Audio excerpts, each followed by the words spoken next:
क्या आप rat race में फंसे हैं और फाइनेंशियल फ्रीडम पाना चाहते हैं? क्या आपने कभी इस टर्म का नाम सुना है? ये दो अलग अलग जिंदगी के अप्रोच हैं। पहला रैट रेस, इस टर्म का इस्तेमाल किया जाता है उस इंसान के लिए जो एक थके हुए रूटीन और जॉब में फंसा हुआ है, जिससे बहुत से पैसे चाहिए ताकि वो पैसों से आज़ाद हो सके, पर उसे ऐसा करने के लिए सिर्फ एक ही रास्ता दिखाई देता है, जो है उसकी बोरिंग जॉब। जबकि फाइनेंशियल फ्रीडम पैसों की आज़ादी है। यहाँ आप या तो इतने पैसे कमा चुके होते हैं कि आप सारी जिंदगी बिना पैसों की टेंशन के जी सकें, या आपने ऐसे पैसिव इनकम सोर्स बिल्ड किए होते हैं कि आपको हर महीने बिना काम किए इतने रुपए मिलते रहें ताकि आप अच्छे से जी सकें। रॉबर्ट कियोसाकी ने अपनी बुक कैश फ्लो क्वाड्रेंट में बताया है कि हम में से बहुत से लोग रैट रेस में फंसे हैं और हमें बिल्स पे करने के लिए, अपनी लाइफस्टाइल को मेंटेन करने के लिए बहुत कड़ी मेहनत करनी पड़ती है। लेकिन क्या हो अगर मैं कहूँ कि आप एक सफल बिजनेस ओनर या इन्वेस्टर बन सकते हैं बजाय एक एम्प्लॉय होने के जो पैसे कमाने के लिए कड़ी मेहनत करता है? क्या कोई ऐसा तरीका है जिससे हम इस सिचुएशन से बाहर निकल सकते हैं? रॉबर्ट कियोसाकी ने अपनी बुक कैश फ्लो क्वाड्रेंट में बताया है कि हम अलग अलग तरीके से पैसे कमा सकते हैं। साथ ही उन्होंने प्रैक्टिकल एडवाइस दी है और कई स्ट्रेटजी बताई हैं ताकि हम अपने आप को सक्सेसफुल बिजनेस ओनर या इन्वेस्टर बना सकें। अगर आप इस बुक के सभी डिटेल जानना चाहते हैं तो इस वीडियो में बने रहें। तो शुरू करते हैं पार्ट 1 से, जो है ज्यादातर लोग रैट रेस में फंसे हैं। हमें सिखाया गया है कि सफलता की चाबी है पढ़ाई, एक स्टेबल नौकरी और उस नौकरी में प्रमोशन पाने के लिए मेहनत। वैसे ये पार्शियली सही है, पर एक और बात भी कंसीडर करनी जरूरी है, और वो ये है कि ज्यादातर लोग फंस जाते हैं कभी ना खत्म होने वाले काम के रूटीन में, और हम फाइनेंशियल फ्रीडम को लॉन्गेस्ट पॉसिबल वे में पाने के लिए लग जाते हैं। और बहुत से लोग जल्दी ही फाइनेंशियल फ्रीडम को एक्सपीरियंस करने के लिए लोन लेते हैं। इवन वेकेशन लोन आजकल बहुत फेमस है, जिससे बहुत सारे लोग इस लोन के गुलाम बन जाते हैं और हर महीने के एंड तक अपने खर्चे पूरे करने की कोशिश करते हैं। ये एक ऐसा साइकिल बनाता है जहाँ लोग पैसे कमाने के लिए काम करते हैं, अपनी बिल्स और लायबिलिटीज भरते हैं। ये है रैट रेस, जिससे आप कभी असल फाइनेंशियल फ्रीडम नहीं पा सकेंगे जब तक आप उससे आगे की सोचने की कोशिश नहीं करते। आपको सीखना होगा कि कैसे हम खुद को सिखाई बातें जो हमें यूनिवर्सल ट्रुथ के पेश की जाती हैं, कैसे हम इन्हें क्वेश्चन कर सकते हैं और कैसे नए तरीके एक्सप्लोर कर सकते हैं इनकम जनरेट करने के लिए। यानी आपको अपनी मेंटालिटी बदलने की जरूरत है और फाइनेंशियल वर्ल्ड को अलग नजरिए से देखने की जरूरत है। तरीके ढूंढें कैसे आप एक बिजनेस ओनर बन सकते हैं या वाइजली इन्वेस्ट कर सकते हैं ताकि अपने फाइनेंशियल फ्यूचर पे कंट्रोल पा सकें।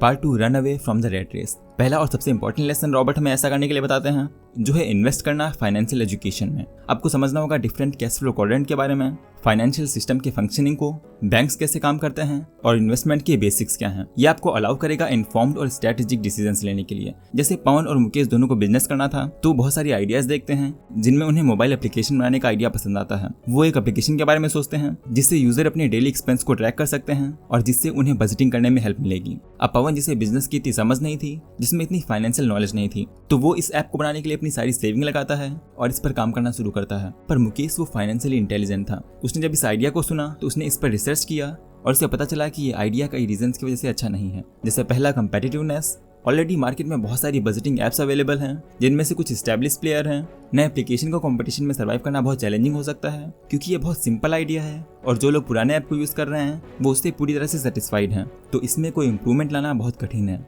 दूसरी प्रॉब्लम जो उसे दिखी वो है रेवेन्यू जनरेशन। एक्सपेंसेस ट्रैकिंग और बजटिंग ऐप यूजुअली फ्री होते हैं, लेकिन सस्टेनेबल बिजनेस मॉडल बनाने के लिए रेवेन्यू जनरेशन बहुत जरूरी है। एडवर्टाइजमेंट, प्रीमियम फीचर या सब्सक्रिप्शन प्लान से पैसे कमाना मुश्किल हो सकता है।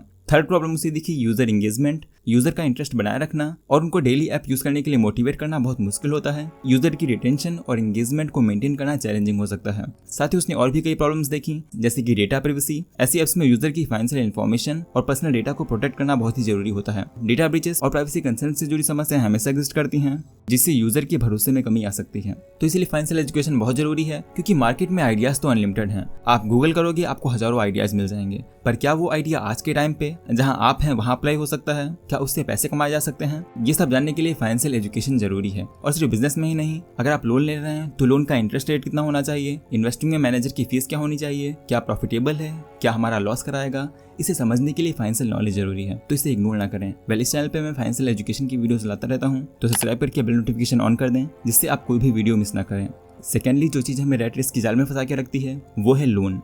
लोन जितना ज्यादा, फाउंडेशन उतनी स्ट्रॉन्ग। जैसे सोचो, प्रेम और रवि दोनों ही सेम जॉब करते हैं। प्रेम अपनी सैलरी के हिसाब से जीता है, वहीं रवि अपने पड़ोसी को देखकर जीता है। वो उनसे अच्छी कार चलाता है, अच्छा फोन रखता है और ब्रांडेड कपड़े पहनता है, जिससे रवि की इनकम का एक बड़ा पार्ट लोन में जाता है। पर प्रेम, उसके पास अच्छी सेविंग हो जाती है, साथ ही उसके खर्चे भी कम हैं। तो अब एक दिन दोनों वेल्थ सूत्र की वीडियो देखते हैं और रैट रेस से निकलने का डिसाइड करते हैं। लकीली उन्हें एक मेथड पता चल जाता है जिस पर चलकर वो 1 से 5 साल में बहुत अच्छी इनकम जनरेट करना शुरू कर सकते हैं। पर इस प्रोजेक्ट पे काम करने के लिए उसे कुछ पैसे चाहिए। तो ऐसी सिचुएशन में प्रेम के पास ना सिर्फ ज्यादा सेविंग होगी प्रोजेक्ट पर लगाने के लिए, पर अगर प्रेम 1 से 2 साल बाद 20 से 30 हजार पर मंथ उस प्रोजेक्ट से कमाना शुरू कर दे तो वो जॉब छोड़कर अपना पूरा टाइम प्रोजेक्ट को दे सकता है, क्योंकि उसके ऊपर कोई लोन नहीं है और लोन EMI ना होने की वजह से उसके खर्च काफी कम है। वहीं रवि, उसके पास पहले तो पैसे नहीं होंगे प्रोजेक्ट स्टार्ट करने के लिए, लेकिन अगर वो सेविंग करके प्रोजेक्ट स्टार्ट भी कर देता है और उससे 30 से 40 हजार रुपए कमाने भी लगता है तो भी वो अपनी जॉब नहीं छोड़ पाएगा, क्योंकि उसके खर्चे और लोन काफी ज्यादा है। इसलिए पहली चीज जो आपको फाइनेंशियल वर्ल्ड में ऊपर ले जाएगी वो है फाइनेंशियल वर्ल्ड की नॉलेज और अंडरस्टैंडिंग, और दूसरी चीज है कि आपके पास वेट कितना कम है, यानी फालतू के लोन और लायबिलिटीज। पर हम क्या कर सकते हैं अगर हम पहले से ही लोन में हैं? अगर आपके पास पहले से ही लोन है तो आपको एक प्लान बनाने की जरूरत है लोन को जल्दी से जल्दी खत्म करने के लिए। इसके लिए 2 मेन मेथड हैं। पहला, सारे लोन लिखें। आपको अपने लोन इंटरेस्ट के अकॉर्डिंग लिखने हैं। सबसे पहले वो लोन लिखें जिसका इंटरेस्ट रेट सबसे ज्यादा है, उसके बाद उससे कम इंटरेस्ट रेट वाला लोन, फिर उससे कम। जैसे अगर आपके ऊपर 3 लोन हैं, एक का इंटरेस्ट रेट 20% है, दूसरे का 15% और तीसरे का 10%, तो सबसे पहले 20% वाला लोन लिखें, फिर 15% वाला लोन और उसके बाद 10% वाला लोन। क्योंकि ये 20% वाला लोन आपके सबसे ज्यादा पैसे खा रहा है तो इसे सबसे पहले चुकाएं, फिर 15 वाले को और उसके बाद 10 वाले को। या आप स्नोबॉल मेथड यूज कर सकते हैं। इस मेथड में आपको अपने लोन छोटे से बड़े लिस्ट में लिखने हैं। जैसे अगर आपके ऊपर 3 लोन हैं, 10,000 का लोन, 1,000 का लोन और 5,000 का लोन, तो इनका इंटरेस्ट कितना भी हो, सबसे पहले सबसे छोटा लोन पे करें। उसके बाद आपके पास थोड़ी एक्स्ट्रा सेविंग होगी तो उसके बाद उससे बड़ा लोन पे करें। जैसे इस केस में आपको सबसे पहले 1,000 वाला लोन पे करना है, उसके बाद 5,000 पे फोकस करना है और लास्ट में 10,000 वाला लोन पे करना है। हर लोन को पे करने के बाद आपके पास एक्स्ट्रा सेविंग होगी। तो ये मेथड एक स्नोबॉल इफेक्ट क्रिएट करता है, जिससे आप जितने लोन खत्म करते जाएंगे आपका अगला लोन उतनी ही जल्दी खत्म होगा। मुझे पहला तरीका पसंद है, पर दूसरे तरीके में आपको जल्दी जल्दी लोन खत्म होते हुए दिखाई देते हैं, तो जिससे आप ज्यादा मोटिवेटेड रहते हैं। तो आप अपने अकॉर्डिंग कोई भी तरीका चूज कर सकते हैं। थर्डली, आपको अपनी इनकम बढ़ानी होगी। अगर आप चाहते हैं कि आप जल्दी से रैट रेस को एस्केप कर पाएं तो आपको सोचना होगा कि कैसे आप अलग अलग तरीकों से इनकम जनरेट कर सकते हैं। साथ ही आपको एक ऐसी इनकम जनरेट करने के लिए फोकस करना होगा जो तब भी पैसे कमाए जब आप सो रहे हों। ये पॉसिबल होगा जब आप एसेट्स में इन्वेस्ट करेंगे जो आपके लिए पैसिव इनकम जनरेट करें, जैसे कि रियल एस्टेट, शेयर्स और बॉन्ड। ये अलाउ करेगा कि पैसा आपके लिए काम करे बजाय इसके कि आप पैसे के लिए काम करते रहें। रॉबर्ट हमें रिकमेंड करते हैं अपना बिजनेस स्टार्ट करने के लिए। अगर आप फाइनेंशियल फ्रीडम अचीव करना चाहते हैं तो आपको कंसीडर करना चाहिए खुद का एक बिजनेस स्टार्ट करना। ये आपको आपकी इनकम और खर्च पे ज्यादा कंट्रोल देगा और आपको अपॉर्चुनिटी देगा कि आप ऐसी चीज पे काम कर पाएंगे जो आपको सच में पसंद है। इसके लिए आपको एक सक्सेस माइंडसेट चाहिए होगा जो कैलकुलेटेड रिस्क ले अपने ऑब्जेक्टिव को अचीव करने के लिए। आपको तैयार होना होगा अपनी गलतियों से सीखने के लिए। Part 3, shift yourself in the cash flow quadrant. Cash flow quadrant क्या है और आपको कौन से क्वाड्रेंट में रहने के लिए एम करना चाहिए? पहला क्वाड्रेंट है एम्प्लॉय। ये वो होता है जो किसी कंपनी या इंसान के लिए काम करता है, जो अपने काम के बदले में फिक्स सैलरी लेता है। ये चाहे कितना भी एक्स्ट्रा काम करे या कंपनी कितना भी प्रॉफिट जनरेट करे, उसे एक फिक्स्ड अमाउंट ही मिलेगा। इस क्वाड्रेंट की मेन प्रॉब्लम है कि यूजुअली सैलरी लिमिटेड होती है और फाइनेंशियल टर्म में ग्रोथ के लिए ज्यादा फ्लेक्सिबिलिटी नहीं होती। इसके एग्जाम्पल हैं जैसे कि एक क्लोथिंग स्टोर का वर्कर या एक कंपनी का अकाउंटेंट या फिर एक स्कूल टीचर। दूसरा क्वाड्रेंट है सेल्फ एम्प्लॉयड। ये वो होता है जो इंडिपेंडेंट काम करता है, जैसे कि डॉक्टर जिसका खुद का क्लिनिक है या फिर कंसल्टेंट। एम्प्लॉय का ऑपोजिट सेल्फ एम्प्लॉयड पर्सन का ज्यादा कंट्रोल होता है अपने टाइम और इनकम पर, लेकिन वो अपने सक्सेस या फेलियर का खुद रिस्पॉन्सिबल होता है। इसलिए प्रॉफिट ज्यादा होता है तो उसे एक्स्ट्रा रुपए तो मिलते हैं, पर ऐसे पर्सन के पास 2 मेन लेवरेज नहीं होते, जो है दूसरे लोगों के टाइम का लीवरेज और दूसरों की मनी का लीवरेज। तीसरा क्वाड्रेंट है बिजनेस ओनर। ये होता है जिसके पास एक बिजनेस होता है जो उसके एक्टिव प्रेजेंस के बिना चल सकता है। ये एक स्ट्रैटेजी है जो ज्यादा इनकम और फाइनेंशियल फ्रीडम की अपॉर्चुनिटी देती है। एक सक्सेसफुल बिजनेस ओनर अपने टास्क डेलीगेट कर सकता है और अपनी कंपनी को ग्रो करता हुआ देख सकता है। एक तरह से पहले 2 क्वाड्रेंट्स में पॉसिबल नहीं होता है और यहाँ वो इजिली दूसरों के टाइम का लीवरेज उठा सकता है।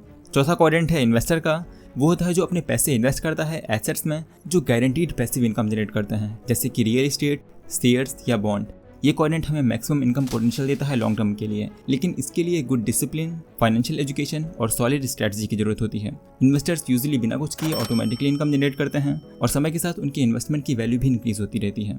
जैसा हमने देखा, हर क्वाड्रेंट रिप्रेजेंट करता है एक डिफरेंट वे जिससे हम इनकम जनरेट कर सकते हैं और हम इसे डिफरेंट लेवल की फाइनेंशियल फ्रीडम पा सकते हैं। रॉबर्ट कियोसाकी के हिसाब से लोगों को फाइनेंशियल सक्सेस के लिए तीसरे या चौथे क्वाड्रेंट में होना चाहिए। इन क्वाड्रेंट्स का एडवांटेज है कि ये पैसिव इनकम जनरेट कर सकते हैं और ये लिमिटेड नहीं होते टाइम से, जैसा कि पहले और दूसरे क्वाड्रेंट में था। ये जानना जरूरी है कि सभी बिजनेस और इन्वेस्टमेंट सक्सेसफुल नहीं होती और फाइनेंशियल सक्सेस पाना ओवरनाइट इजी नहीं है। इसके लिए जरूरी है नॉलेज, स्किल और बिजनेस माइंडसेट।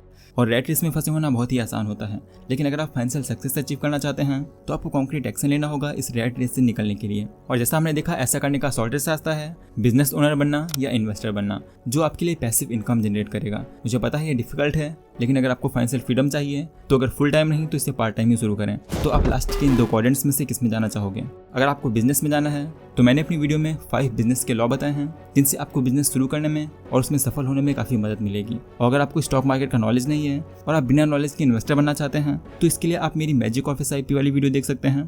तो बिजनेस के लिए लेफ्ट वाली वीडियो पे क्लिक करो और इन्वेस्टमेंट के लिए राइट वाली वीडियो पे। तो उम्मीद है आपको वीडियो पसंद आई होगी। तो आज के लिए बस इतना ही। Thanks for watching.